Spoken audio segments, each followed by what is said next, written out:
Hello and welcome to the Jackcast, the Swansea City podcast. I am Guto, and with me this evening we have Matt Barocco and Steve Carroll. How are you guys? Very good, thank you. Yeah, I'm good as well, cheers. We're actually very good, of course, because whisper quietly, things are going very, very well at Swansea. The weather outside may be frightful, but the Swans are certainly delightful. And tonight we've got... Oh, come on.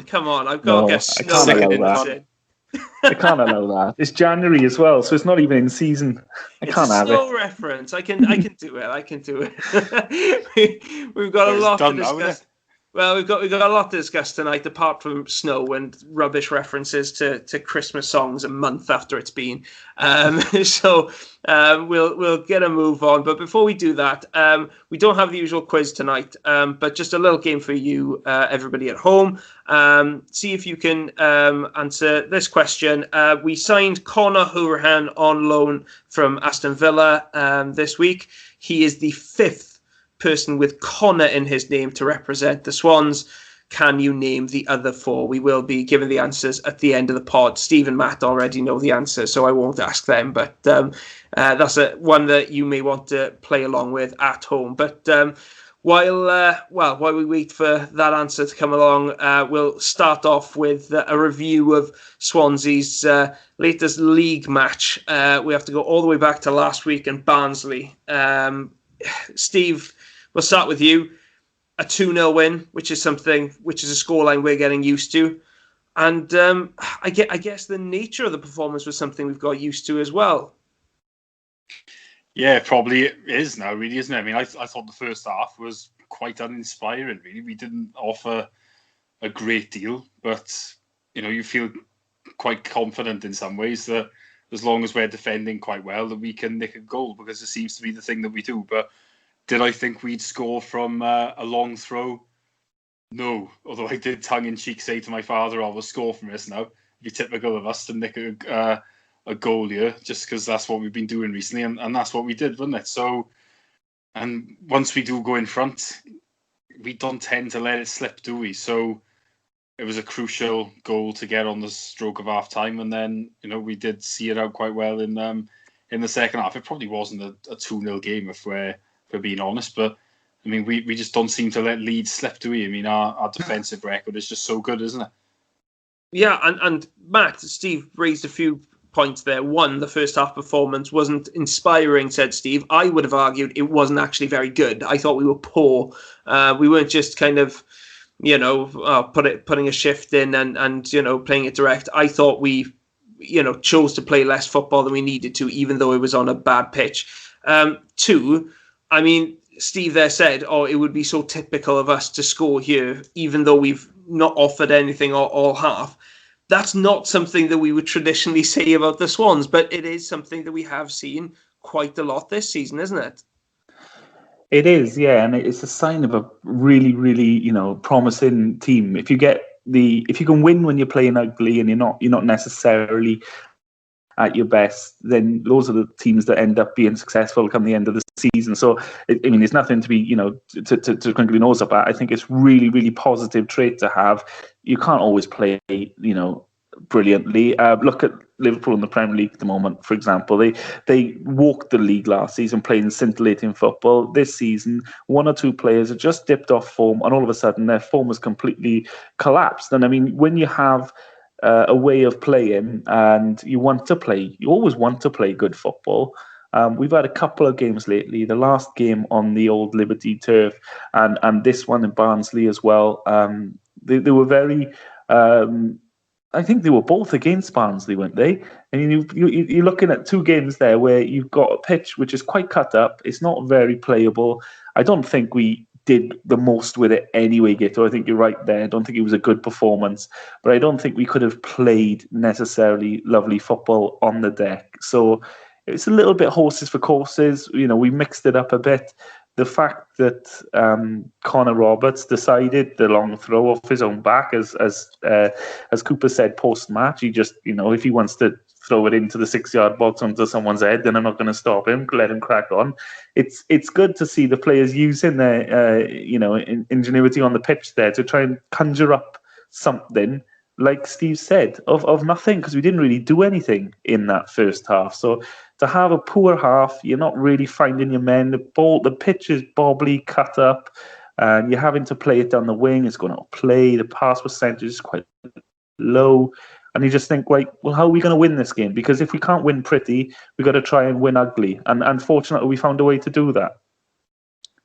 Yep, and Ben Cabango's third goal of the season as well. He's now a third top scorer behind Jamal Lowe and Andre Ayew, which is pretty impressive for a centre-back. Steve, let's talk about the second goal. Was it offside or not? It was something that really divided opinion on Saturday night. I don't think it was, personally. I think once the defenders touched it, really, you're back in play, aren't you, with the whole different phases like years ago. Obviously, that would have been disallowed. But no, I personally don't think it's offside. And from my point of view, I think Barnsley made a mistake, didn't they? It was a bit of a mix-up, and Lowe was opportunistic. And he's the form he's in. He seems to be sticking him away, doesn't he? I mean, a couple of months back, he'd have been in that position and nobody would have believed. But I think this time we all did. And I think Barnsley can't really have too many complaints about that. They made a mistake and they were punished for it, from my point of view. Yeah, and like you said, Lowe's form continues to exceed all expectations, really. He's doing brilliantly at the moment. I think the general consensus is that it was onside because, of course, Jamal Lowe, according to the rules, wasn't interfering in play.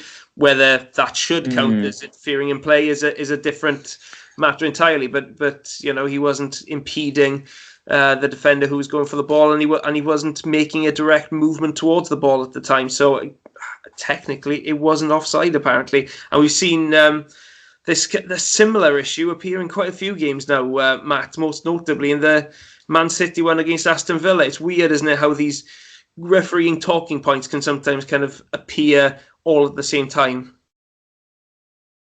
I think with it is it's not necessarily the rule or the law that's the problem. It's the real life application of it. Now, if you watch the Man City goal and you watch the Jamal Lowe goal as a interested spectator, your natural reaction will be he's offside there, and we can take our Swans rose tinted glasses off and just say Jamal Lowe was offside. But you follow the letter of the law, and you say, well, technically no, he's may not be, because it's all about dependent whether he's deemed to be interfering or whether he's active when he's beyond the last man.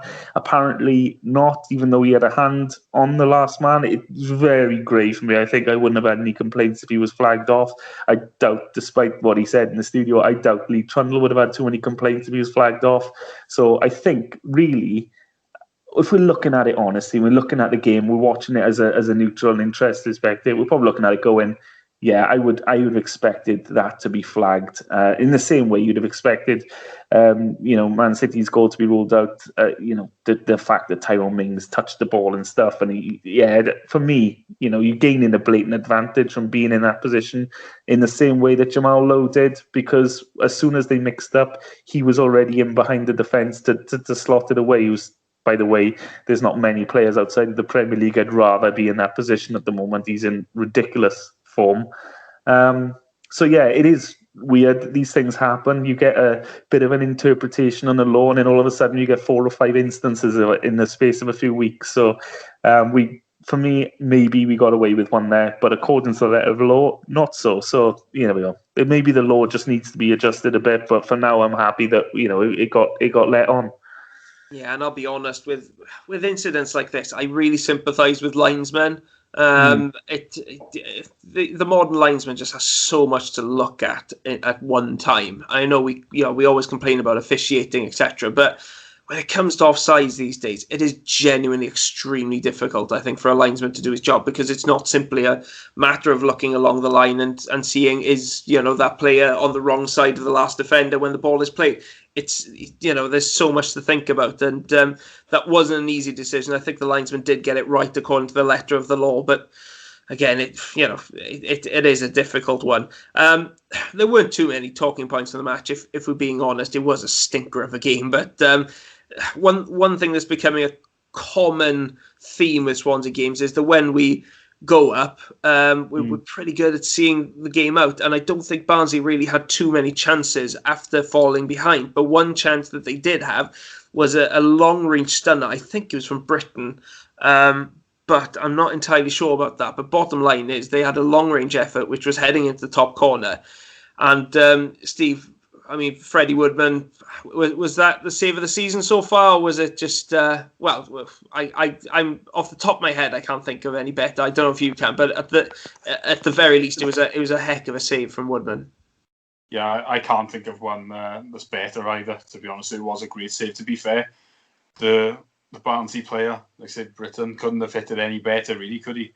And he's a bit unlucky that it's been saved, because it did take a really good save to keep that out. There weren't too many moments, really, as you say. I mean, I think that was the big one. But, I mean, that wasn't a huge chance, was it, really? I mean, in general, if you shoot from that range, you're probably not going to hit it as well as that. It's just that on this day he did. And fortunately for us, Woodman had the answer. But, I mean, as you say, at 2-0, I felt incredibly relaxed, which is a very big compliment to the team, really, because, I mean, through the last few years, that hasn't really been the case. I mean, we'd concede a corner and I'd be thinking, here we go. But my fears are not there anymore, because we are so good at protecting the lead. I did find it interesting. The commentary was like, wow, what a hit. That would be goal of the season. That would have been amazing. What a strike. And and also Freddie Woodman's done well to get to it. Can we just stop for a second and realise that's a goal 99 times out of 100? Of course, he's caught the shot of his life there from 25 yards. It is only going one place, which is, it's top corner. It's an insane strike. Give him credit for that. But that save, as you say, Guto, is a save of the season. It's just the power that he got behind the ball as well. Woodman had so little time to react, and it is athletic. It's fabulous to the cameras, and there's a few angles which are just glorious. I don't think on the coverage Woodman got nearly enough credit as he should have for making that save. There is one angle that's absolutely stunning. It's so photogenic. You think, if a goalkeeper could direct a shot like that is the shot that he would have directed for that save. There was I think it was a local photographer at the ground who posted on Twitter after the game that he was watching the warm-ups, and there was a shot come in from Woodman was warming up, and he pulled off this ridiculous fingertip save to the top corner, and he thought at the time that was incredible, and then he did it an hour later during the match, and he thought, I can't believe I've seen him do that twice, and one of them was in the match as well. So apparently he had form for doing that the same evening. Well, let's have a quick discussion about Freddie Woodman, because I think it's fair to say he's during his time at the Swans. I think fans really like Woodman as a person and generally as a keeper. But during his time here, there have been one or two doubts from some fans, and admittedly, there have been times where he's maybe got away with one or two little slips, little errors, which haven't ended up costing the Swans. But you think, well, he got a bit lucky there. Sometimes he's rode his luck a little bit, but I mean, you look at his clean sheet record, you look at how many goals he's actually conceded this season. I mean, how good is Woodman? And do you think we've seen improvement at all as the season's gone on? Matt, you start off because you were praising that save just now. Have we seen an evolution in his game compared to last season? 100%, and that is, I think, the biggest point. Is I don't think our points, because we've been critical in the past. We have labelled Woodman a very, very lucky goalkeeper. There's times when he's got a soft hand to a shot which is tipped onto the post, and you're thinking, he should have got a better hand on that, but he's got away with it, so we're okay. And those were criticisms at last season, and I think at the time, personally, I think they were valid. And I'm looking at him now, more and more, week on week, he's growing in confidence. And with every clean sheet as well, Guto, I think he's getting more and more confident.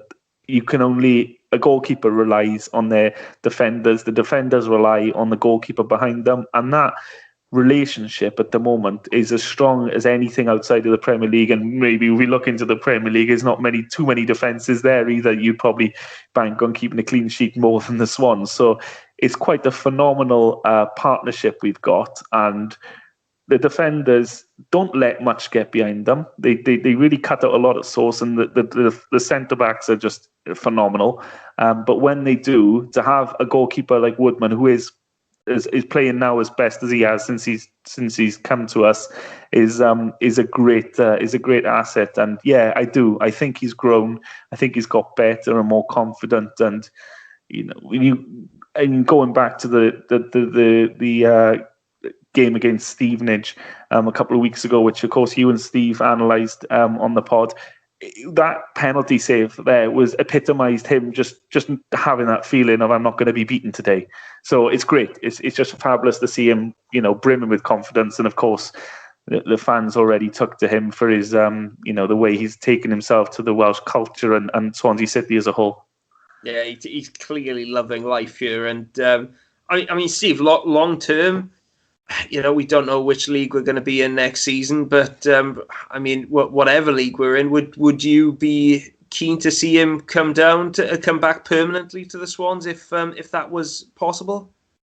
I think that's a good question. I think for this division, I think he's a great goalkeeper. I do have one or two doubts about him in the Premier League. If I'm honest, I wouldn't be against him coming in, but I would say that I think ideally I would like somebody better. I do think, as you say, he gets away with a few mistakes on occasion. He's still a young goalkeeper. Obviously, he's going to improve, and I'm not saying I definitely wouldn't want him, but it's not a case of I'll give an example. If we were to go up and Guay was available on loan for next season, it would be a no-brainer. It would be, yes, we have to have this player again because of how good he's been, and you just feel like he would be good again at the next level, where with Woodman, I'm not quite as convinced, if I'm honest with you. So, yeah, I think that's where I am with Woodman at the moment. I really like him. I think he's a crowd favourite, really, isn't he? Because his personality shines through. He seems to love playing for us. But there are sometimes some mistakes from him. And that would worry me slightly going up to a level that's more ruthless. Yeah, and bottom line, he's having a great season at the moment, and obviously leading the league in clean sheets, and long may that form continue. We were meant to have, of course, a midweek game to review away at Blackburn. That was called off on the day of the game for a waterlogged pitch. A lot of games being postponed lately for various reasons, this time because of the weather. So not much to discuss here, but just an interesting comment, which Matt pointed out before the podcast, from Tony Mowbray, the Blackburn manager, on the day of on the day the match was supposed to be played, before we heard of the postponement. He said, "I don't think the Swansea we know and appreciate for their brand of football will be coming. I watched most of their game at Barnsley after our game at the weekend, and they were pretty direct. There were long throws coming into the box, and they were more like Stoke in the 2000s than the Swansea we've maybe seen over the last dozen years or so." He did go on to say Swansea will be coming in good fettle. I think they're sitting second in the league. They're doing well and they're winning games. So he gave us credit. But on that kind of style issue, he basically said, listen, we're not the pretty team that you'd associate. And he actually compared us to the Stoke of the 2000s. I mean, Matt, is that really fair? No, that's going way too far. I mean, Christ, Stoke have footballing metaphors and parlance named after them that have lasted the test of time. Could Messi do in a cold Tuesday night in Stoke? It's ridiculous to suggest that we've gone to that element of football.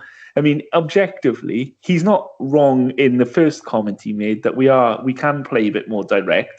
I'm not necessarily thinking it's a direct criticism of us, or I shouldn't take it as a criticism because, like I said in an earlier piece, I don't think you can always go and play beautiful football. I mean, it's been Arsenal's undoing for the last 10, 15 years in that they try to walk it in, because they don't have a second way of playing. They always try and play on deck, and if win, lose or draw, that's exactly how they're going to play.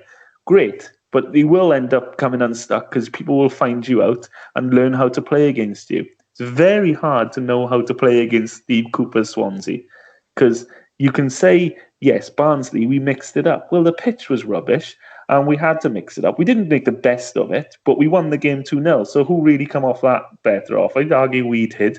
And then you look at the game which we're about to analyse, which is the Forest game from yesterday, when we played some glorious football and scored some great goals. And it was just some scintillating passages of play on a better pitch. So maybe it is horses for courses. Maybe we are thinking, right, we can't really try and play too much football on this. So if you get a chance to play it down the line and allow Lowe to stretch his legs, then let's try and play that ball more often. But to label us like Stoke, I think he's trying to stoke the flames there, isn't he? Excuse the pun. But he is really trying to push something there because, I mean, that's ridiculous. There's at least 20 teams in this division who play worse football or play football more akin to Stoke. I mean, that's going too far. Yeah, and in fairness, Matt, I mean, he said he watched the Barnsley match. I mean, we played much more football in the recent Barnsley match than we did when we played against Barnsley earlier on in the season. Yeah. Because when we played against Barnsley earlier on in the season, our pass completion rate was just 39%. It was up to a massive 50% at Oakland. So, we won both of them games, though, didn't we? We did. Well, I think by 2-0. In fairness, Steve, when we played against Blackburn earlier on in the season, I thought the Swans played a lot of very good football. Which I mean, I'd accept this kind of comment from a lot of managers. Maybe, I don't know, maybe Tony Mowbray less so, because we'd actually beaten his Blackburn team playing a lot of good football earlier on in the season. Am I wrong to feel that way? No, I don't think so. I think that was arguably our best little spell in terms of nice football around the time we played Blackburn at home. I think we played Stoke, didn't we, on the Tuesday? And that was a very good performance, but with Danda playing quite well. And then a few days later, we had the Blackburn game where we played well. And then we had the double-header with Brentford and Norwich, where I know the results didn't necessarily go our way, but we did play some really, really good football.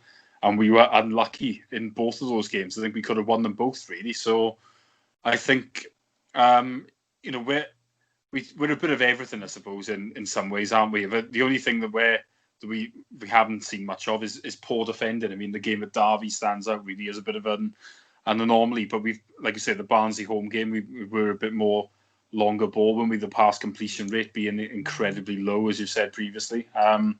In the game up there, I don't think we were especially long ball at Barnsley, really. But obviously, we did score from a long throw. And I can't remember off the top of my head Swansea scoring from a long throw. So I suppose that's obviously something that's been picked out, which is understandable. But I mean, we don't always play brilliant football. I think that's fair to say. There's been occasions where it's not been, free flowing, shall we say, in a lot of games. But I mean, there's definitely been occasions where we have played well. I mean, and I'm sure we'll come on to the FA Cup game with Forest, but there was a lot of good football on show there, wasn't there?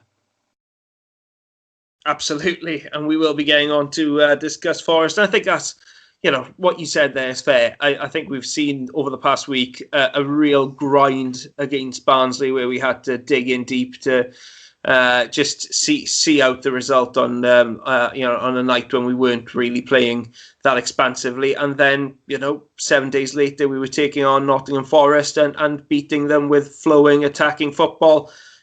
There are two sides to the coin with Swansea this season. That's the truth of the matter. Before we get on to discuss Forest, just in the week in between the Barnsley match and the FA Cup match, there was a lot of transfer activity. We'll start off with what I feel is the headline news: Conor Hourihane on loan from Aston Villa. Matt, how excited should we be about this signing? When I heard his name linked, I think I tweeted at the time saying, this would be a hell of a sign. This would absolutely blow my mind if we get this one. I don't want to overstate it. I mean, we saw glimpses yesterday, but this is a player who, at this level, has always looked a bit better than this level, to be honest with you. So it's exactly the sort of player we need to be bringing in if they become available. There's not a team in this division that wouldn't have taken him on and found the space for him, because he's industrious. He scores goals, and even though he never necessarily sits in the final third, but he's got such a range on his passing, his finishing, and crucially for us, given perhaps one of our weaknesses, you could argue, we don't have many, but one of our weaknesses is set pieces. We don't really have a good set piece taker at the club. We've struggled in that department to score enough goals from. So having someone who can really threaten the goal from 20, 25 yards out and give us something else, that added string to our bow, would be massive. And, he's not afraid to put himself about as well. Something, again, we saw yesterday. He slots into the team, and as long as he's fit and he's up for it, he plays every week for me, which is a very nice problem for Steve Cooper to have, given the run of form we're on, and the midfielders in particular are thriving. So he's got to find space. No doubt about it. He has to find space for Conor Hourihane because he goes on that team sheet. He just offers so much to our game, and anyone in this division would have him in their starting 11. Well, Matt set you up there, Steve. He has to play, apparently. So instead of who? Because neither Fulton, Grimes, nor Smith really deserves to lose their place. So who makes way for our new signing, who I agree, I think has to play? Yeah, I'm also on the same wavelength. I think he has to play because he gives us that's something different, doesn't he? I think the three that are in there now don't really offer much in terms of any sort of goal threat or assist-wise, really. So I think that's the one thing that we have been lacking. It's worked quite well in a lot of games, better than I thought it would have done, if I'm being honest with you. But now we have that option. I think Hourihane has to play. So, I'm looking at it. I think Grimes probably has to play as well. So then you're looking at either Smith or Fulton. I think at the moment Smith has been playing the better of the two, so I'd probably say Fulton would be the one that has to come out if we're going to play our strongest team. But it doesn't matter a great deal at the moment. It's a nice problem to have, isn't it? We're going to have so many fixtures coming up that there's bound to be some rotation, and competition for places is exactly what we need. So I think it'll be Fulton for me, but you'll get plenty of minutes, and everyone's going to have to be on their toes, aren't they? Because it does feel now as if we've got genuine depth in most positions. So it's encouraging signs, really. And one area where we've got additional depth now is up front, which is an area that a lot of fans felt we needed to strengthen. We've got Jordan Morrison, an American international. Matt, I don't know if you've seen him play. I have. No. I haven't. I've never, seen him before. But he comes, highly rated from people who've seen him play out in America. It's going to be difficult for him to break into to the first team with Lowe and Ayew playing so well this season. But people on the other side of the Atlantic have been raving about him, and surely he's a good addition to the matchday squad at the very least, isn't he? Yeah, I'm excited about this one, but for a different reason. And I can't give any prior knowledge on him. I've seen YouTube clips, but Barry Mackay looked a world beater on YouTube. When you see him on Saturday afternoon, not necessarily going to be the same sort of player. So you want to see him in the flesh, of course, and you want to see how he adapts to this league. But I can give my own opinion on Conor Hourihane. I haven't seen plenty of him play.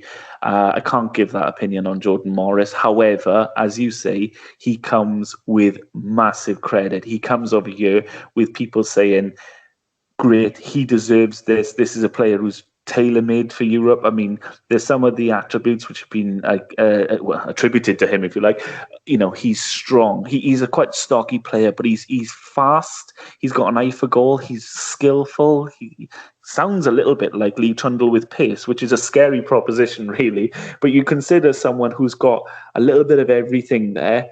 There's not many players who offer that sort of all-round game. Now, again, I can't comment on having seen clips of him, and some of his work looks really dazzling. I'd be really interested to see if he can replicate that on different types of pitches over here and a different level, perhaps different standard.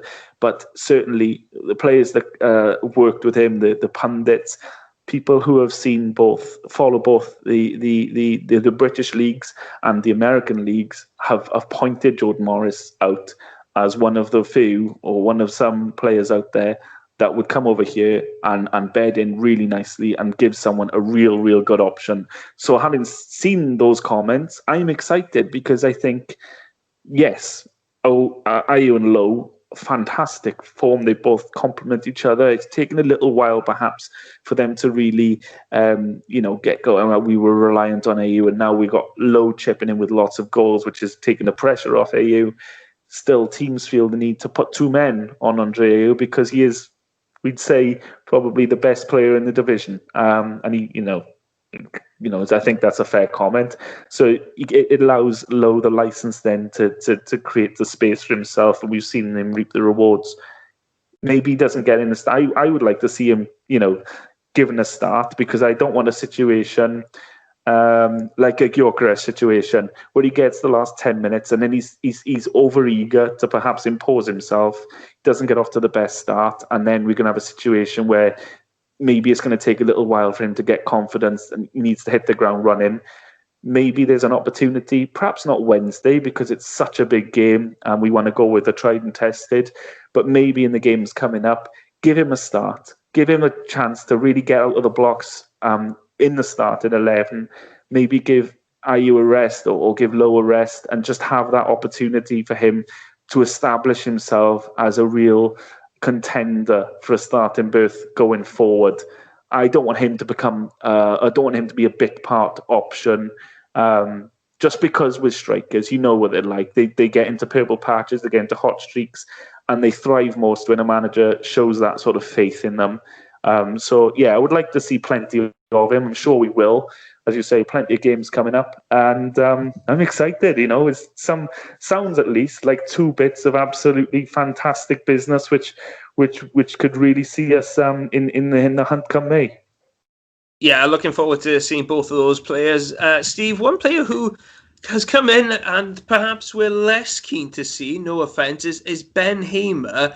For the player, well, he's a very experienced goalkeeper. Anybody who's been watching the Football League over the last 10 years or so will be familiar with him. He's been brought in as a backup for Freddie Woodman, so we're desperately hoping that he doesn't get too many games because that will mean, of course, that Woodman is still playing and still doing well. But as a replacement, say for Bender in the short term, who's out injured. A good signing. I know we've seen kind of mixed reviews from some of his recent clubs of late, but he is a very experienced shot stopper. At least, for most of his career, at the very least, has been a good keeper at this level. Yeah, a mate of mine supports Huddersfield, and he didn't have any good words to say about him. But he's not going to play, all being well, is he?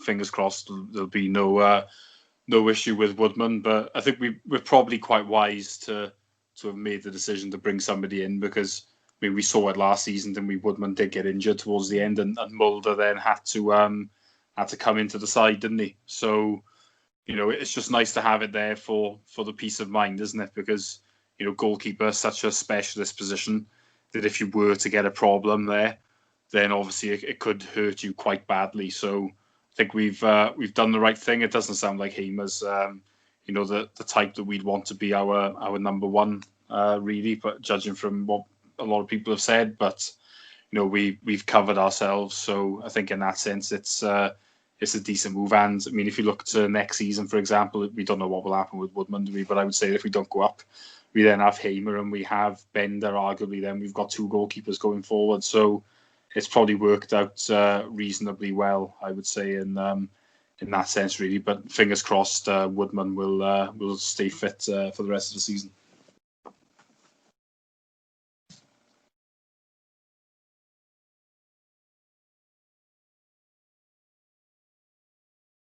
He'd be working with Martin Margetson as well, of course. I mean, there's an option there to work with him on the training field, and hopefully, we know from seeing how our defensive setup is, how much that could potentially help us along. So it'd be interesting to see.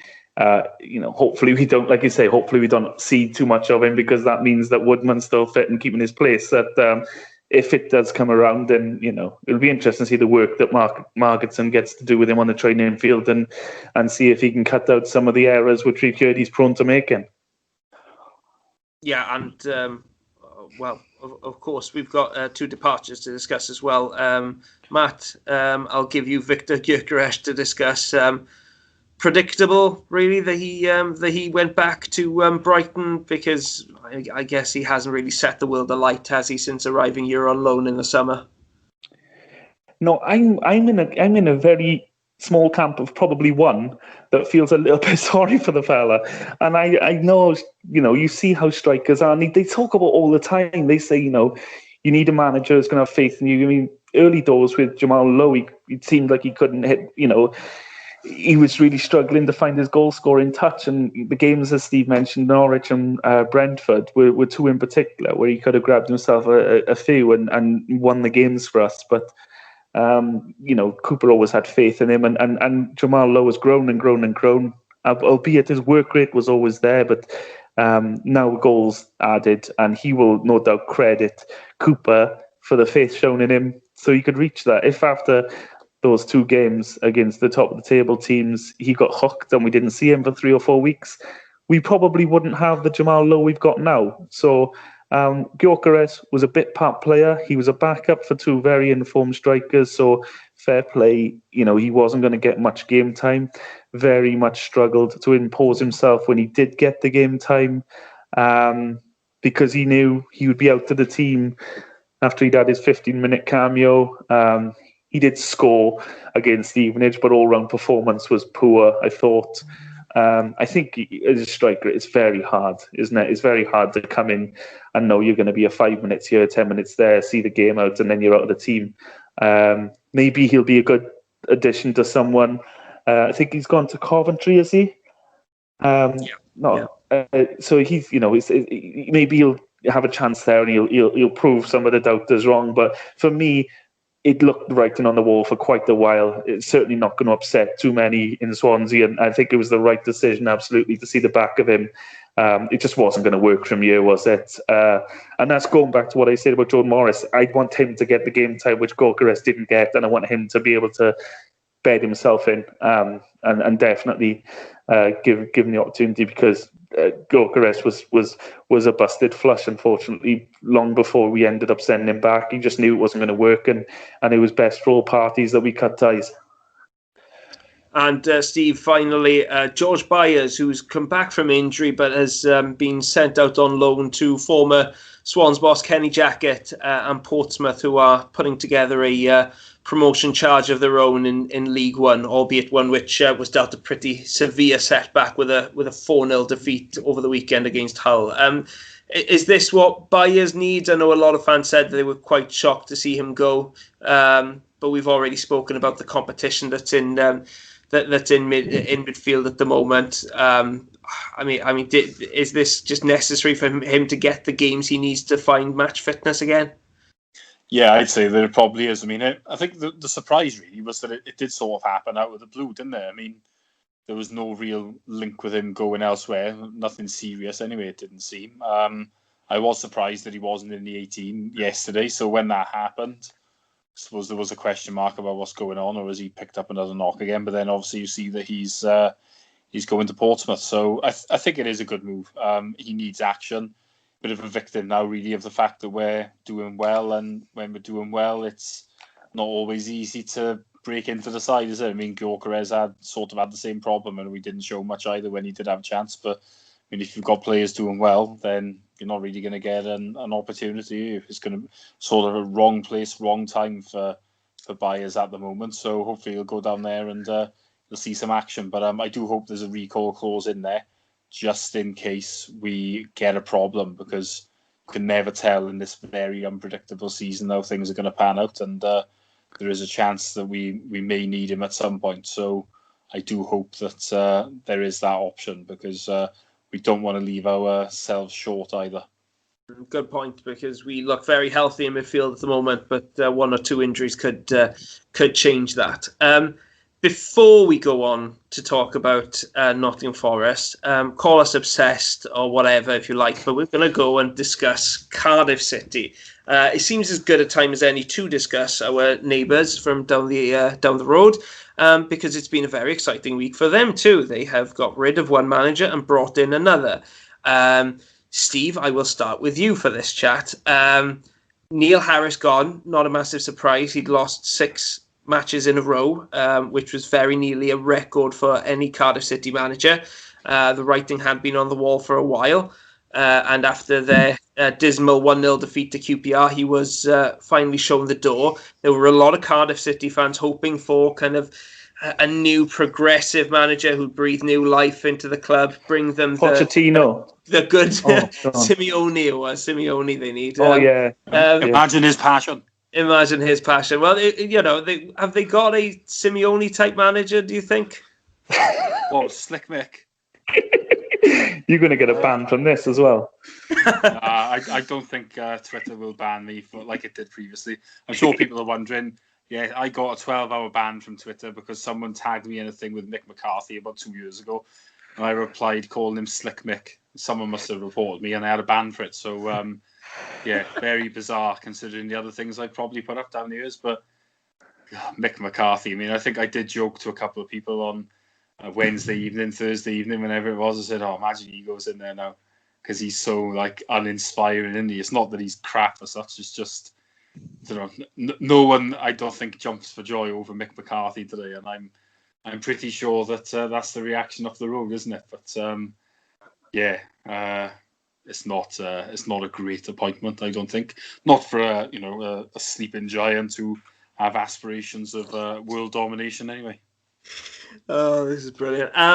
Matt, to play devil's advocate, I mean, whatever anybody's saying about this appointment, that it's predictable, it's the same old for Cardiff, that it's not really a sign of long-term planning. You have to say I don't think anybody's looking at Mick McCarthy and thinking he's going to take Cardiff down necessarily. He didn't have a very good time at Upperwell. And his time at Ipswich, the last time he was in the Championship, ended in a pretty sorry fashion with fans turning on him really to a large extent. But I don't think I think people are quite confident that he will improve Cardiff and that he will steer them to safety at the very least. In that sense, do you understand the appointment that's been made there? I'm excited for those reasons you've just stated. I think he's just about good enough to keep them in the division. I expect him to do that. And hopefully, I was discussing, I think, with both of you a couple of days ago, hopefully he's just good enough to convince Vincent Tan that maybe at the end of the season, you'll chuck him a 3-year deal because they're going nowhere with Mick McCarthy. They'll go nowhere fast. They'll probably bounce around the doldrums and maybe climb a couple of places now. And hopefully they just go on a little bit of run. Once they're completely out of contention, they're going a little bit of run at the end of the season and get themselves up to, top half and earn himself that lucrative contract. I mean, it was obviously too big a job for Paul Cook, as we've been told. It's a massive job, and that's why Pochettino rushed to PSG because he wasn't ready for the Cardiff job yet. So things like this happen in football. We just have to accept that the sleeping giants are working with a smaller pool of candidates because only the elite, like Mick McCarthy, will do. So, I mean, when you talk about someone like him, as a Swans fan, I personally couldn't have wished for anyone better because of everything that Mick McCarthy represents. He's also a prickly character. He's been known to get into arguments with the fans. As you say, with Ipswich, he really got like daggers from them towards the end, with the journalists as well, with the local press, and that's going to rub up Cardiff's resident journalist the wrong way brilliantly, and they're going to get on like a house on fire, I'm sure. So it's all going to play out. Possibly the worst appointment I think they could have made. And I obviously stand the risk of having egg on my face here, but I couldn't have wished for them to appoint anyone more funny, to be honest. It is absolutely a car crash waiting to happen. I mean, on a serious note here, I thought it was the kind of appointment that you'd see on a parody Twitter account or something like that, Mick McCarthy to Cardiff. It's because it's so predictable. It is just Warnock Mark II in a lot of respect. But like I said, I think there are way worse managers than Mick McCarthy out there. I think he will keep them up without any kind of problem. I think a lot of his attributes will suit this current squad, but having appointed Neil Harris on the premise that they wanted to change the style to become a better footballing style, which, seemed ridiculous at the time with that appointment. Neil Harris never seemed like the man who was going to be doing that. And so it proved, really. But, I mean, if they were serious about that commitment, you don't then make your next appointment Mick McCarthy, because, with all due respect, the football that he played with the Republic of Ireland in his latest stint and at Ipswich before that, whatever the results say, the football wasn't good to watch. It was boring. It was really, really boring. And it was miserable, attritional football.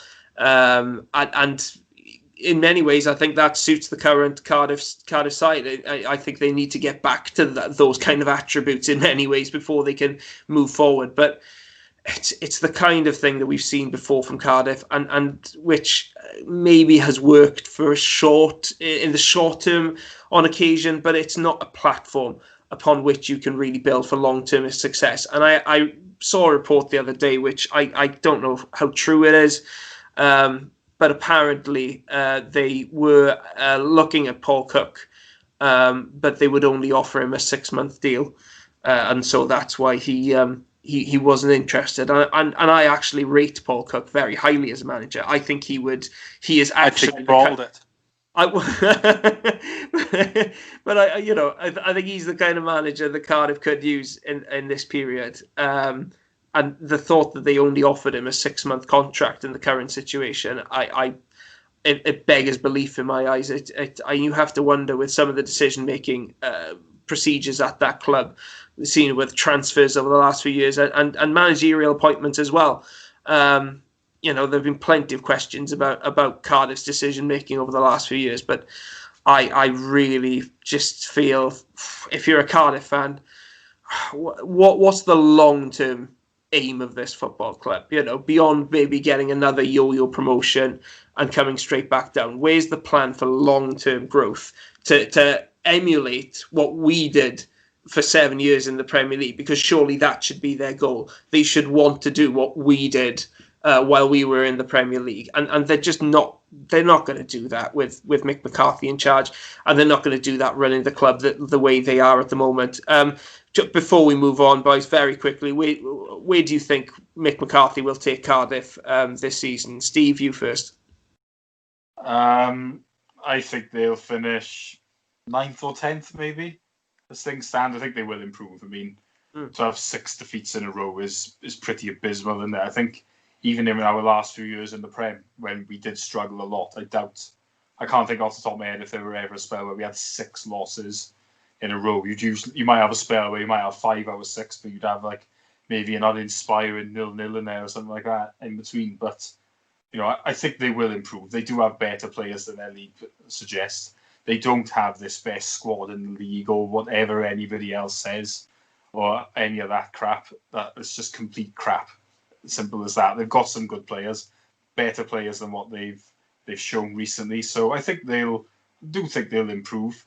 But I mean, to get top 6 now is a huge ask, really, isn't it? I think whoever was to go in there. I think with the investment that's been at Cardiff for the last few years, the players that they've brought in, I think that would represent quite a big failure on the whole if they were to miss out on the top 6. Even if 9th or 10th would be a very good result from this point. Matt, where do you think they'll finish? And on that point, if they do get 9th or 10th, surely Mick McCarthy is getting an extension on his deal, isn't he? Fingers crossed. That's what you're hoping, isn't it? You're hoping he impresses Tan enough to realise that he's the man for the future. He come in and he'll get himself a 3-year deal at the end of it. No, I think 9th or 10th is where I expect them to finish. I expect them to have a little bit of a pickup of form, and as the season nears its conclusion, I expect they may play with a little bit more. They've got to play with something that they haven't shown so far. There was a very interesting Twitter conversation this evening with Dami Parfit saying that they got one of the best squads in the league. Like, as Steve said, it's an absolutely ludicrous suggestion. I mean, if you take, is he advocating that Swansea don't? Because if he is, then name me 2-3 Cardiff players that would get in our starting 11. Because I'm struggling to name one, to be honest, in the current climate. So ours is considerably better than theirs. It's certainly not one of the best in the division. They've got a couple of standout individuals that should be doing better than they are. If he gets the most out of them, and he gets a team out of Wilson, and he gets more out of Kiefer Moore, they start playing a bit more to the strengths, as Steve said. You just they've got to work back to the Cardiff that they were and what they should have been. Then they can finish inside the top half. But Matt, on the point you made there about how many Cardiff players would get into our side, etc. I was going to say, well, it's different styles and different formations, so it's difficult to compare. But I would say it's reached the point where the Swans are better than Cardiff at playing the better style of football, but we're also better than them at playing Cardiff style football by now. Yeah, 100%. If you're looking at someone that can win ugly, because that's what Cardiff have been famed for doing, well, in my lifetime, they've managed to grind results out, and you're just thinking, jammy bastards, how have they managed to pull out of the bag? No, look at Barnsley. We didn't do anything in the first half. We managed to take a 1-0 lead into the break, capitalised on a defensive mistake to make it 2-0 game over. That is something we would have been saying about Cardiff a few years ago. We'd have looked at Cardiff and gone, they did bugger all there. They had a defensive mistake and they got a long throw goal. That is just so jammy, it's so typical. No, you're right. We are doing Cardiff better than Cardiff did. And it's a compliment because it shows that we can play both ways. And whether we play pretty football or ugly football, and however it turns out, we are just chalking up win after win. And it's you are right. I mean, I think it's an example of how we've adapted and grown, is that we're not a single method team anymore. We don't just have one way of playing. We will play the game that is up ahead of us, how it needs to be played. And one final point from me on this issue, just looking back at Cardiff's managerial appointments over the years, I was looking back over the past 20 years, my time, supporting football and the Swans, and I was looking at the teams, at the people who've managed Cardiff, and I couldn't find a single one there who you could say, after managing Cardiff, they really, kicked on and went and got picked up by a bigger club who, and went on to bigger and better things. I can't find a single manager there who used Cardiff as a stepping stone in the way the Swansea was for a manager like Martinez, for Rodgers, for Graham Potter. I cannot find a single manager there who's done so well at Cardiff that he was picked up by a bigger club. And I think that speaks volumes, really. Cardiff is more often than not a brick wall for managers. At the very best, they stagnate there. Even the manager who has got Man United now around the top of the Premier League crashed and burned at Cardiff and had to kind of take a backward step before taking up that job at Old Trafford. It's not a good club to go to.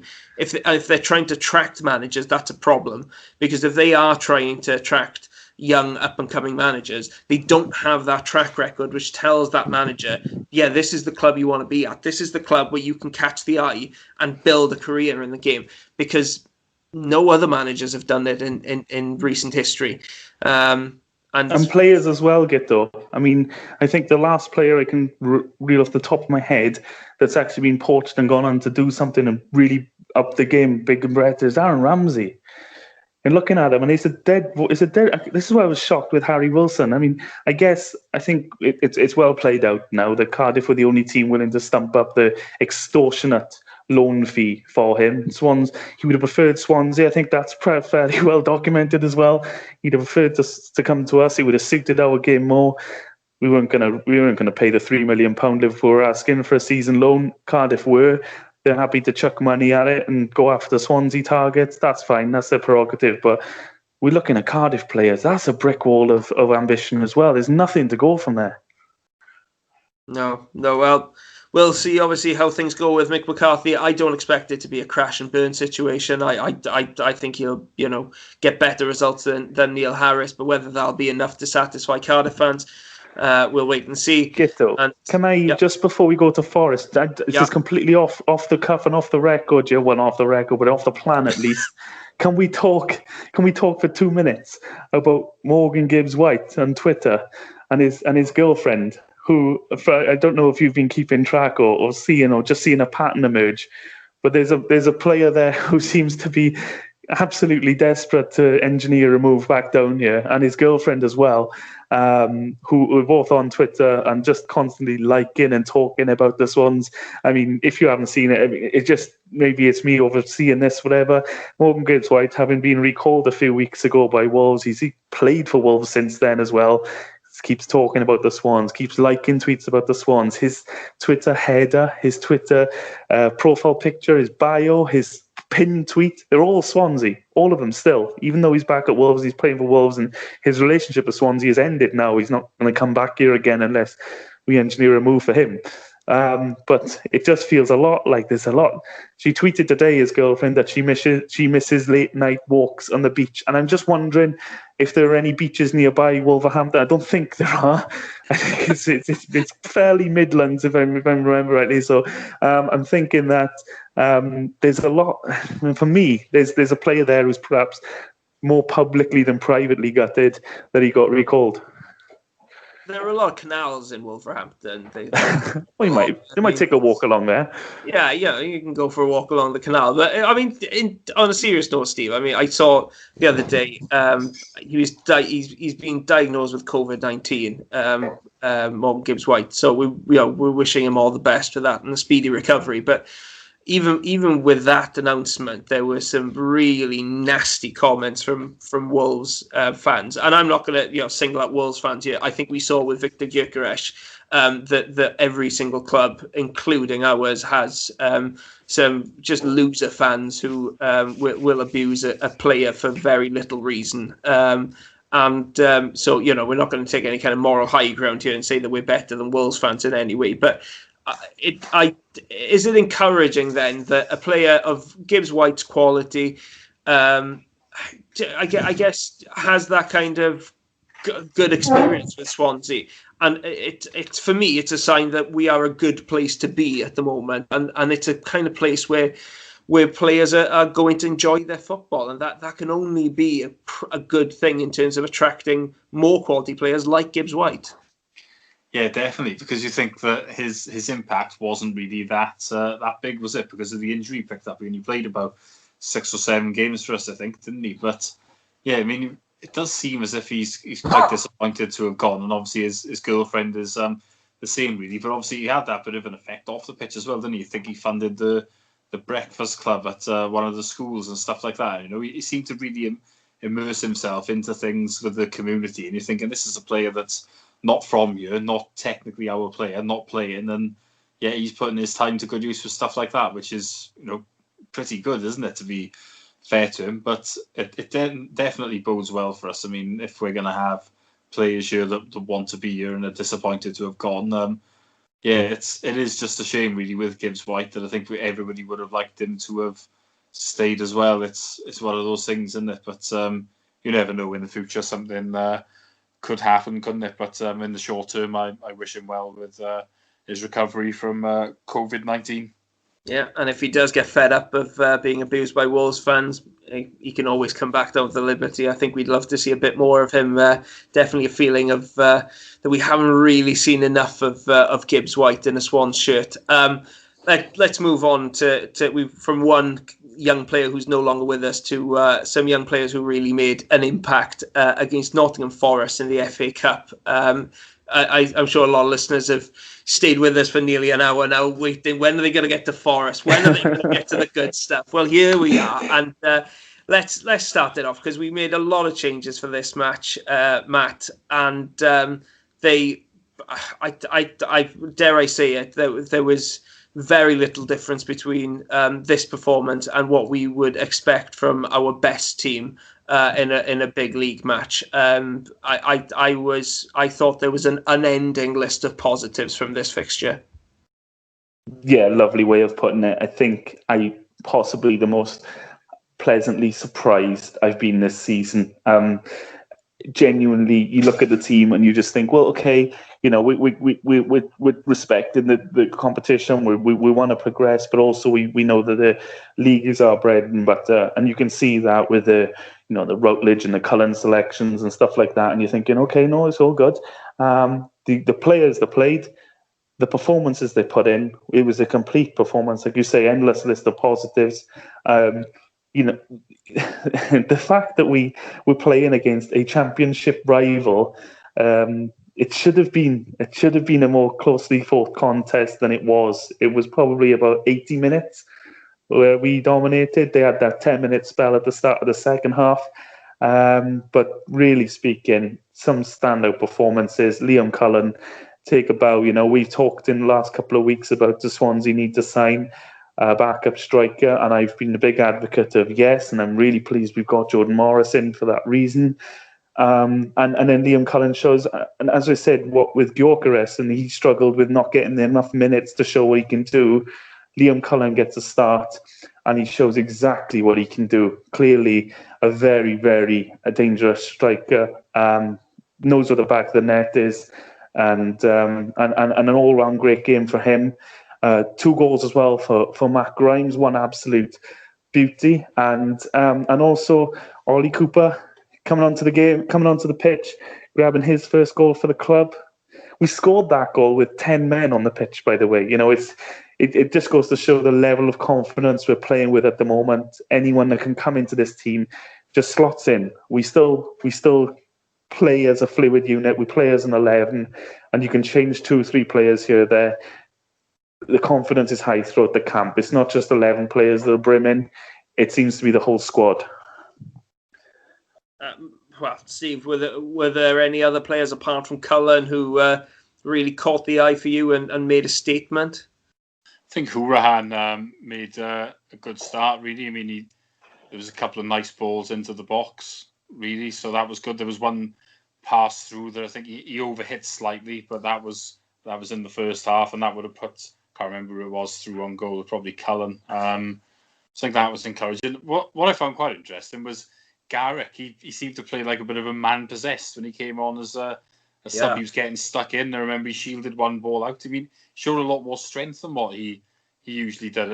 I wonder if Garrick was a little bit annoyed that he wasn't given the opportunity to start, because he really did play as if he had a bit of a point to prove. I know he wasn't on for very long, but that encouraged me a lot. But there weren't any particular bad performances, I think. I mean, Latibaudiere obviously made the mistake for the goal. I mean, that can happen occasionally. It's not the end of the world, is it? But I think Manning was good as well. He showed it's probably his best game for us, so puts a little bit of pressure on Bidwell, who I don't think has been as good as he was maybe early in the season. So that could be an area where Manning could be pushing for a start. So I think there were a lot of positives yesterday, which I didn't feel so much from the previous round. I don't really think in that game anybody really pushed for to get an opportunity to maybe come into the team. But I think yesterday the manager was given a headache by 1 or 2, which is very encouraging, really. Yeah, I agree with what both of you have said, really. I agree with you, Steve. Against lesser opposition in Stevenage, I didn't feel anybody really made that statement, put their hands up and said that they were ready to compete for a starting spot in the league. I definitely think there were several players who've risen up the pecking order after the win against Sheffield against Nottingham Forest. I agree with you. I thought Garrick was brilliant. The best performance we've seen from him since his injury problems last year, and that was while playing at right wing back, which isn't really his natural position. Looking at a few of the senior players, I agree. Ryan Manning had his best game in a Swans shirt. He was a man possessed. He was just jumping into every tackle, making every single block, getting forward and helping to create. I think there is real pressure on Bidwell now. Not that Bidwell's done too much wrong, but I think Manning just had such a barnstorming performance that he now has to be considered. I like the look of Latibaudiere every single time I see him. I think he is just looks a good defender and a really good footballer. He was picking those passes in between the lines, progressive, getting us up the pitch. I like the look of him. We haven't seen much of him, but every time he has played, I've thought he looks like a good player and like a kind of player that has a bright future. We have touched on Manning. I think I know what both of you are going to say to my next question. I think I'm going to disagree with both of you, but do you think that our third goal should have been a penalty or not? Steve, you answer it. Tell me why I am wrong for thinking that actually the referee got it right. I'm not saying it definitely wasn't a pen, but it's very soft, and Manning sort of makes it a pen. I would not be happy if that was given against us. That's probably the best way of describing it. I mean, I did have a little bit of sympathy for the Forest defender because, yeah, his foot is there, but I mean, he's not really looking to make a challenge, and Manning sort of puts his foot, there to sort of get the foul, doesn't he? And that's what happens. He goes down, and obviously the referee has bought it, so he's gone down looking for it. That's the point that I was making more, really. I think it's soft. Isn't it? I mean, Joe Worrell, he does, stick his leg out. It's not as if he's, making a strong challenge or anything like that, but he does stick his leg out there, and that is the direction that Manning was running in. So has he, impeded him? I actually think if you look at it, some people are going to think I'm going to sound like the most biased of fans here. But I genuinely think if you watch it in real time, I'm not entirely convinced that Manning kind of. Sometimes you see a player stick the leg out to the left or something like that to ensure they make contact, and that obviously is cheating. And that's the old Robert Pires trick. Yeah, you force the contact by players not really in your vicinity, and you stick a leg out to make contact with them. If anything, for me, that's a foul on the other player. Then with this one, I mean, Worrell sticks the foot out, and Manning runs into it. For me, I mean, anywhere else on the pitch, that's a foul. It's you may say it's soft, but I think really I think the referee got it right. If I'm being honest, I know I'm in a tiny minority here, and it was one of the things the Forest and Swansea fans agreed on Saturday that it shouldn't have been a penalty. But I actually think Kevin Friend got that decision correct. When I watched it real time, and this is probably going to sound like more and more in support of you in this sense, Guto, in that when I watched it real time, and obviously you only get one shot to seeing this as a ref, this is not a credit to Kevin Friend, because I think as a ref you have to get it right. But it's easy to look back on 4 times slowed down replays, frame by frame, and say, oh, he's gone down easy, or he was already on the way down, or he's made a meal of that. But I watched, when we watched that in real time from the angle you had from the TV cameras, I said pen. Straight away I said pen, because he's got to the ball first, Manning. He's taking it past the man. The leg comes out. Manning goes down. There's definite contact. And I'm just saying pen. He's given himself a second to think about it. And he's blown. And then at this moment he's blown, the commentator said he's given a free kick. And I'm like, no, it can't be a free kick. He's a yard inside. Obviously, he did give a penalty. And that's the end of it. You can look at the replays and you can say, yeah, if they went to VAR, they'd overrule it. They'd write it back and they go, well, no, actually, it's probably not a foul. He probably made too much of it to warrant it was a foul. But in real time, as I saw it first time, I thought it was definitely a foul. He only gets one chance of looking at that. He doesn't get to look at the replays and like we did. So, yeah, I can definitely see why he's awarded it. I mean, it was all happening very quickly. The ball moves on and the ref's got a decision to make. Does he think that there was contact there which was impeding him? And he's just come to the conclusion that, yes, I don't think it was a shocker of a decision. I just think maybe if they had a chance of looking at it, he wouldn't have given it. Am I right in thinking this is the first time we've scored 5 goals in a game since we scored 6 against Cambridge, I think, in the League Cup at the start of last season? So it's it's not every day that we score 5 goals in a game, especially considering this team had failed to score more than 2 goals in any game this season before Saturday's match. But that win. That very impressive win means we have a repeat of the 2019 quarter final against Manchester City. This is a match that still, Swansea fans still get angry about because of the nature of that defeat. I mean, Steve, are you looking at this as a chance to get revenge for that day? I would like some revenge, if I'm honest, but I'd probably rather it in a different season. I think we've got bigger fish to fry, really, and you wouldn't have the real glory of a cup upset like that when there's no fans there or anything like that. And we're not going to win the FA Cup this year, I don't think so. I think the best thing that could happen, really, from our point of view, is a respectable performance, and we end up going out and concentrating on the league, because there's a lot of fixtures to come. We obviously had the Blackburn game called off, which wasn't great, because that's one to catch up on. I mean, if we get a COVID outbreak now, there'll be another fixture pile up kind of thing, or if other teams do, there'll be more games called off. So I think we could, I think this would be a good time to go out. If I'm honest with you, we need to. For me, it's all about trying to get that second place in the league. And on that note, we move on to discuss what, in my opinion, is the biggest game of the season so far, as Brentford arrive at the Liberty Stadium. Matt, they're only, I think, 2 points behind us with a game in hand. They have won, I think, they are unbeaten in their last 15 league matches. And even their reserves gave Leicester a bit of a tough time in the FA Cup today. So I think it's fair to say that Brentford are going to give us a heck of a challenge, aren't they?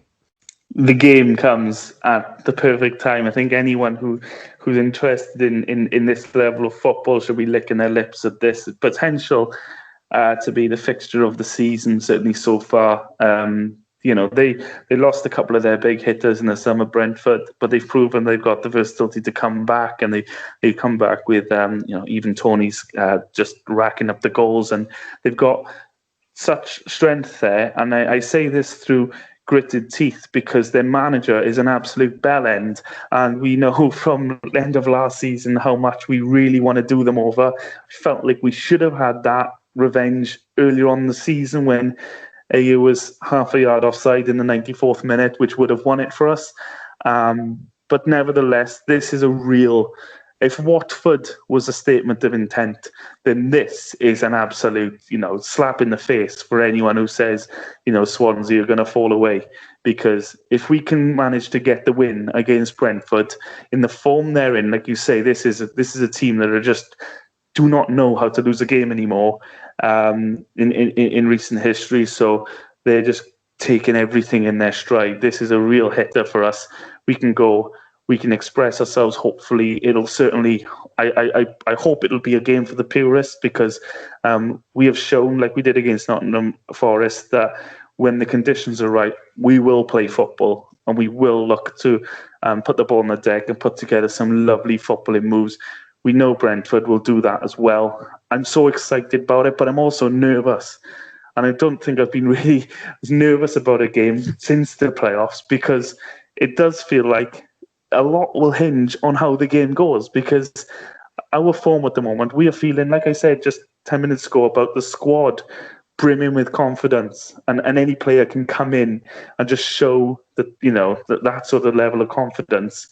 This is one that will really take it to the next level, to knock Brentford off that perch they're on at the moment with their unbeaten run. Will be quite something. And there is a bit of nerves, I'll be honest with you. I'm just praying that we get through it, and if we get the right result and the right performance to match, then wow, what a position we'd be in. Joe, I agree with Matt. I'm feeling the nerves as well. I'm getting more. I think I'm really looking forward to it. But there is more anticipation, I guess, for this match than any other match this season, including the derby against Cardiff. I just feel like this is a game that could really have a definitive impact on the remainder of the season. If we lose this game, then suddenly Brentford are above us, and they've got a game in hand, and they're in amazing form. Suddenly, second place, you're thinking, you're getting a bit down about it. And I think we saw earlier on the season, against Norwich, a game of very, very fine margins, but Norwich edged that 1-0, and they've not really looked back since then. And we've struggled to really bridge that gap with Norwich since then. And I think the same thing could happen if we lose to Brentford. On the other hand, Steve, if we can go out and beat Brentford, and earlier on in the season we weren't too far off doing it. I mean, what a statement that would send to the rest of the league. Oh yeah, it would be a brilliant game to win. But Brentford have been a good side for the last couple of years now. They seem to obviously have this great plan of bringing in players and to replace the ones that they've lost for a lot less money. So there's plenty to admire about Brentford, of course. Apart from the manager, who Matt has quite rightly described is a complete bell end of a man.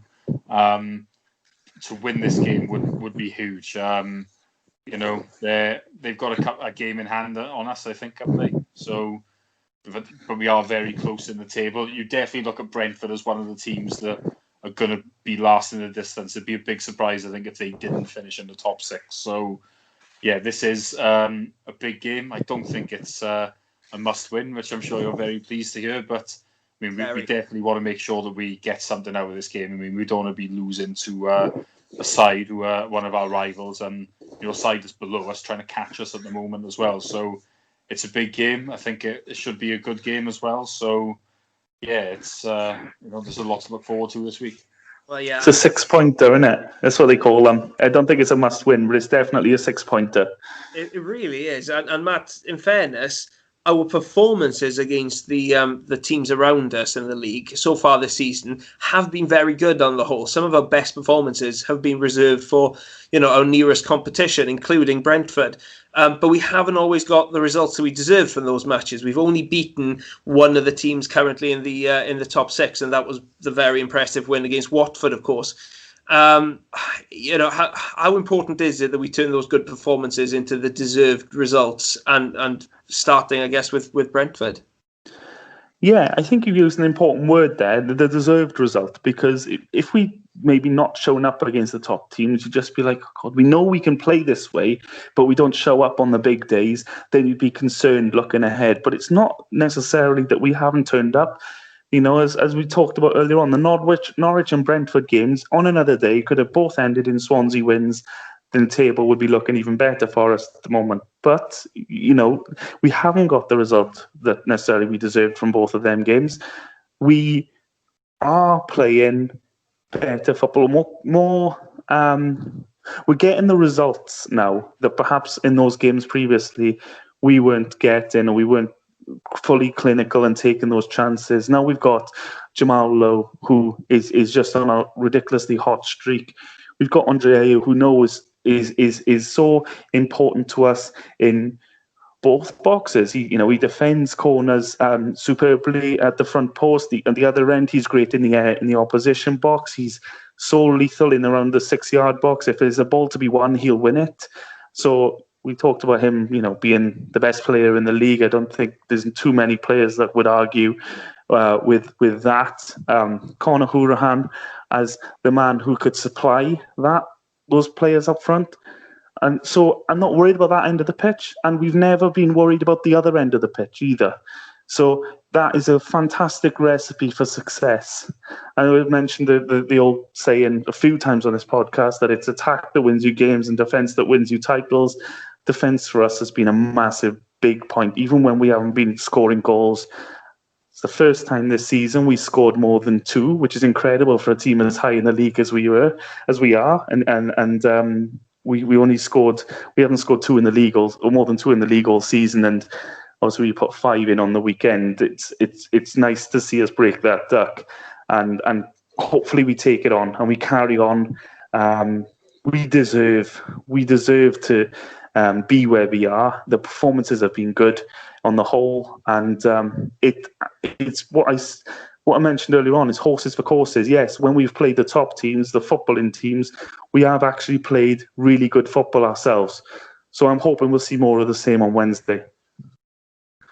Well, Steve, what's the team that Steve Cooper needs to pick then to beat Brentford? Who are the players you think should start that match?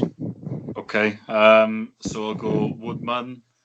Back 3 will go Bennett, Guay and Cabango. Roberts and Bidwell. I think Manning maybe a little bit unlucky. I'd probably still go with Bidwell though at this stage. Like I said earlier, really, I think Fulton's the one to come out of midfield, so it would be Smith, Grimes and Hourihane. And then I'd go Low with Ayew up top. Matt, any differences in your starting lineup? I mean, it's a toss-up between Bidwell and Manning at this point, isn't it? I mean, he may just have played, he may be looking at it going, well, Manning played on Saturday, so maybe I'll give Bidwell this one. He's spoilt for choice in a lot of areas of the pitch. Another toss-up between Smith and Fulton. Fulton would be extremely unlucky. I think he'll be in the running for Player of the Year at the end of the season. So if he's the weakest link, then it just says how strong that area is currently. There's a few... there's a few selection choices and headaches that Cooper's going to have. Of course, we can talk about Jordan Morris as well. He'll probably start on the bench. I say later on, I want him to get starting position because I want him to build up confidence and really show what he can do. Maybe go with Ayew and Lowe on Wednesday because that's the tried and tested and successful. No real arguments with anything that Steve said, really. It could go either way on a few positions. But what options we've got on the bench now as well, which is something which Cooper, when we've accused him of not making subs last season, perhaps he could lean back and say, well, who would you have brought on to change that game? That's certainly not the case now. There are options there. You have players like Yandanda, he can change a game. He's certainly in 20, 25-minute spells, Yandanda can be a game changer. So, you've got options like him as well, who would be thinking, I'm ready to go. I need to show you again how good I can be. We're blessed now. We have a squad now that can really compete for honours at the end of the season. Yeah, I mean, Steve Cooper really does have some difficult choices to make. For the record, I mean, most of the team, I'd agree with you. I personally feel that Manning is doing enough to get the nod at left wing back, but I'd expect Bidwell to start just because he is the number one, it seems, at the moment, and hasn't done much wrong, it's fair to say. I would agree with Fulton missing out, but it's so tight between those three who misses out, and whoever it is, is hard done by. I'd also say there may be a bit of a competition for the third centre-back spot alongside Gay and Bennett. I mean, Cabango has been fantastic, but you've also got Norton and you've also got Latibaudiere, who's playing really well. And, Cabango, I think, is stronger defensively than both of those, but Norton and, in particular, Latibaudiere are better footballers, in my opinion, which, could come in handy against a team like Brentford, who... and not only, very, very good on the ball and very dangerous going forward, but even without it, they'll work hard in midfield and it can be difficult to pick those passes into your forwards. So I'd be tempted to go with either Norton or Latibaudiere, even though I'm a big fan of Cabango, but it's so difficult to say. And Brentford, we know we're going to come down really pumped up for this match. They rested their entire first team pretty much against Leicester, really prioritising this match because they know how big it is. And, I'm sure there's no love lost between Thomas Frank and the Swans, so I'm sure they'll be fully pumped up for this match. And whatever happens, I think it will be a great contest, really entertaining to watch. And just hope that the Swans can get the job done. We'll look forward to the last match this week, the Rotherham away game on Saturday. I mean, we won't discuss too much because the main event this season is Brentford. But whatever happens against Brentford, this is the kind of game that we need to be looking to win, isn't it, Steve? Yeah, I think so. Aside that, are not pulling up any trees really. We need to, with our away record and the way we've been playing recently, there's no reason why we can't go there and win. So, yeah, I agree with you. I don't think a draw would be a particularly bad result, but I think we certainly need to be going there thinking the points are up for grabs and we need to be playing to win. I wouldn't be coming away from there thinking a draw is brilliant, although it wouldn't be a bad result. So, I think we need to be looking for 3 points there if our aim is for top 2.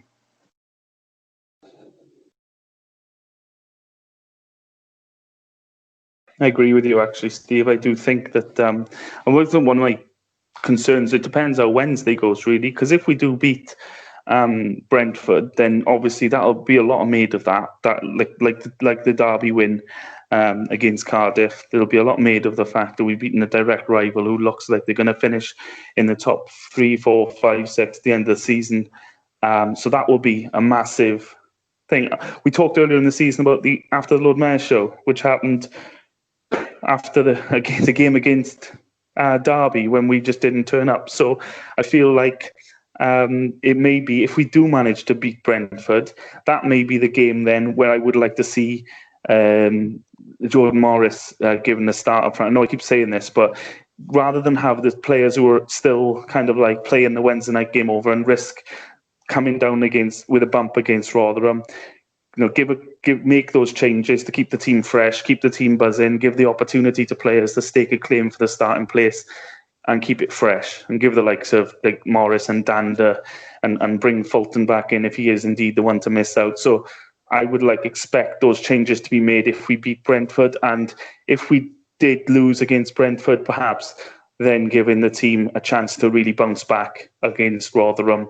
Again, I agree with you completely. Again, we've got to target a win from, and that's the best teams do have to target a win against these sorts of teams, home or away. And yeah, it could be a case of see how Wednesday goes and then see which team would be the best, depending on how we perform against Brentford. I'd like to see us pick up 2 wins. That would be an absolutely phenomenal week for us. Getting selfish now, Matt. Yeah, I think so. Rotherham currently, I guess you could say, on the best run of the season in the sense that they've won 1 and drawn 1 in their last 2 games. But you look at longer term, they've only picked up 2 wins in their last 11 games, 7 defeats in that run. They're in the bottom 3 for a reason. They're not one of the best teams in the league. We saw when they came down to Liberty earlier on in the season, they were very, very limited. And this is a game that we should be looking to win, really, a team in our position. We won't discuss Rotherham predictions yet because, so much depends on what goes on in midweek. But I will ask you for a prediction, for the... I'll ask you for promotion as well. But there's a Freudian slip there, I think. Yeah, that slipped in there. There's been a lot of promotion talk this week, which I'm not sure if I'm entirely comfortable with, but people start to think about that. But I mean, Matt, you go first. Prediction for the huge, absolutely massive game against Brentford on Wednesday. If we score first, the story of the season has said that we are very good at seeing it out, and I hope we will score first. And I can see us pipping this 1-0. Fingers crossed. It's Connor Roberts and instead of celebration in front of Thomas Frank. We can all dream. Steve, what are you thinking? I'm thinking I'm going to sit on the fence and say 1-1. Oh, do you know what? I'm going to share that fence with you. I think it's going to be 1-1 too. I cannot bring myself to say that we're going to win the game, but I can't bring myself to say that we lose it either. I think as good as Brentford have beaten in the last 15 games, they've only taken 3 more points than the Swans in that period. They're not that much better than us on paper. They've got a fantastic squad. They've got the likes of players like De Silva and Janssen and even Tony up front, etc., and just so many other fantastic players in that team. But we've got a fantastic squad too. We can play some fantastic football, and we are second in the league on merit at the moment.